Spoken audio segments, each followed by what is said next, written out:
உங்கள் தங்க நகையை அதிக விலைக்கு விற்கவும் மற்றும் அடகில் இருக்கும் தங்க நகையை மீட்டெடுத்து அதிக விலைக்கு விற்கவும் உடனே அணுகவும். Prime gold hub 9840551787.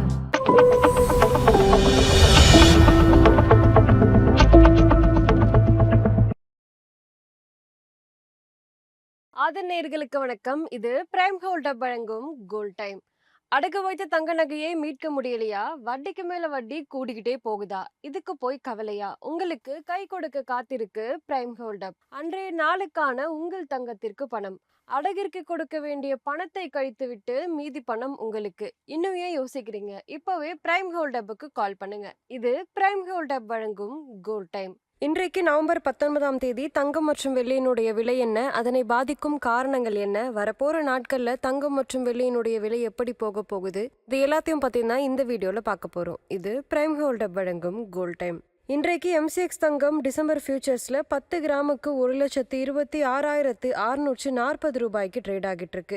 MCX வெள்ளி டிசம்பர் ஃபியூச்சர்ஸ்ல ஒரு கிலோவுக்கு 1,54,644 ரூபாய்க்கு ட்ரேட் ஆகிட்டு இருக்கு. இன்றைக்கு சிலரை தங்கம் மற்றும் வெள்ளியினுடைய விலை உயர்ந்திருக்கு. 24 கேரட் தங்கம் ஒரு கிராமுக்கு 109 ரூபாய் உயர்ந்து 12,545 ரூபாய் ஆகும். 8 கிராமுக்கு 872 ரூபாய் உயர்ந்து 1,360 ரூபாயாகவும் உள்ளது. 22 கேரட் தங்கம் ஒரு கிராமுக்கு 100 ரூபாய் உயர்ந்து 11,500 ரூபாயாகவும், ஒரு பவுனுக்கு 800 ரூபாய் உயர்ந்து 92,000 ரூபாயாகவும் உள்ளது. வெள்ளியினுடைய விலை ஒரு கிராமுக்கு 3 ரூபாய் உயர்ந்து 173 ரூபாயாகவும், ஒரு கிலோவுக்கு 3,000 ரூபாய் உயர்ந்து 1,73,000 ரூபாயாகவும் உள்ளது. இன்றைக்கு தங்கம் மற்றும் வெள்ளி குறித்த முக்கிய அப்டேட்ஸ் என்னன்னு பார்க்கலாம். சமீபத்துல இந்தியாவில் வெள்ளியினுடைய விலை ஒரு கிலோவுக்கு 1,41,000 வரைக்கும் போச்சு.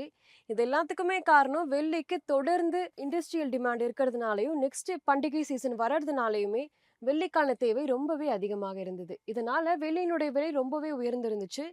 இது மட்டும் இல்லாம இப்ப வெள்ளியினுடைய விலை கொஞ்சம் கொஞ்சமா சரியவும் ஆரம்பிச்சிருக்கு. இன்னைக்கு என்னதான் வெள்ளியினுடைய விலை உயர்ந்திருந்தாலுமே சமீப நாட்களாகவே வெள்ளி மற்றும் தங்கத்தினுடைய விலையில மாற்றம் காண்றதை நம்மளால பார்க்க முடியுது. இன்றைக்கு தங்கம் மற்றும் வெள்ளியினுடைய விலையை பாதித்த காரணங்கள் என்ன பார்க்கலாம். ரூபாய் டாலர் மாற்றம். ரூபாய் பலவீனமா இருந்தா தங்கம் மற்றும் வெள்ளியினுடைய விலை உயரும். இது மட்டும் இல்லாம சேஃப் ஹேவனுக்கான டிமாண்ட் இன்னுமே அதிகரிச்சுக்கிட்டு தான் இருக்கு. உலக அளவுனால பிரச்சனைகள் வந்தாலும் கூட தங்கத்தை அதிகமா மக்கள் வாங்குவாங்க. இதனால தங்கம் மற்றும் வெள்ளியினுடைய விலை உயரும். US federal rate cut already வந்தாச்சு. 0.25% கம்மி பண்ணிருக்காங்க. இன்னுமே கம்மி பண்றதுக்கு நிறைய சான்ஸுமே இருக்கு. இதனால தங்கம் மற்றும் வெள்ளிக்கு ஒரு பாசிட்டிவ் சிக்னலும் கிடைச்சிருக்கு. இந்தியாவில் தங்கம் மற்றும் வெள்ளியினுடைய விலை உயருவதற்கு இன்னொரு காரணம் டிரான்ஸ்போர்டேஷன் சார்ஜஸ். இது மட்டும் இல்லாம டாலர் விலை, இது எல்லாமே தங்கம் மற்றும் வெள்ளியினுடைய விலையை ரொம்பவே பாதிக்குது. வரப்போற நாட்கள்ல தங்கம் மற்றும் வெள்ளியினுடைய விலை எப்படி போக போகுதுன்னு பார்க்கலாம். MCX தங்கம் 10 கிராமுக்கு 1,20,000 1,23,000 வரைக்கும் செல்றதுக்கு வாய்ப்பு இருக்கு. வெள்ளியினுடைய விலையுமே ஒரு கிலோவுக்கு 1,47,000 1,50,000 வரைக்கும் போகிறதுக்கு வாய்ப்பு இருக்கு. ப்ராஃபிட் புக்கிங் வந்தா இன்னுமே தங்கம் மற்றும் வெள்ளியினுடைய விலையில சிறிது மாற்றங்களை நம்மளால பார்க்க முடியும். கவனிக்க வேண்டிய முக்கியமான நிகழ்வுகள் என்னன்னு பார்க்கலாம். RBI மீட்டிங், வட்டி விகிதம் குறித்து ஏதேனும் சிக்னல் வருமா, இல்ல இம்போர்ட் டியூட்டி குறையறதுக்கு வாய்ப்பு இருக்கா அப்படின்றத RBI சிக்னல் மூலமா நம்ம தெரிஞ்சுக்கலாம். அமெரிக்க இன்ஃபிளேஷன், அமெரிக்க வெளியிட போகும் வேலை வாய்ப்பு டேட்டா, இது எல்லாமே தங்கம் மற்றும் வெள்ளியினுடைய விலையை பாதிக்கும். இது மட்டும் இல்லாம உள்நாட்டு டிமாண்ட்னால ரீட்டைல் சந்தையில தங்கம் மற்றும் வெள்ளியினுடைய விலை உயரும். இது மட்டும் இல்லாம தினசரி ரூபாய் டாலர் மாற்றத்தை கவனிக்க வேண்டியது ரொம்பவே அவசியம். இன்றைக்கு தங்கம் மற்றும் வெள்ளி குறித்த அப்டேட்ஸ் இதுதான். இந்த வீடியோ உங்களுக்கு பிடிச்சிருந்தா லைக் பண்ணுங்க, சப்ஸ்கிரைப் பண்ணுங்க. இன்னொரு வீடியோவில் உங்களை சந்திக்கிறேன். இது பிரைம் கோல்ட் வழங்கும் கோல்ட் டைம். நன்றி.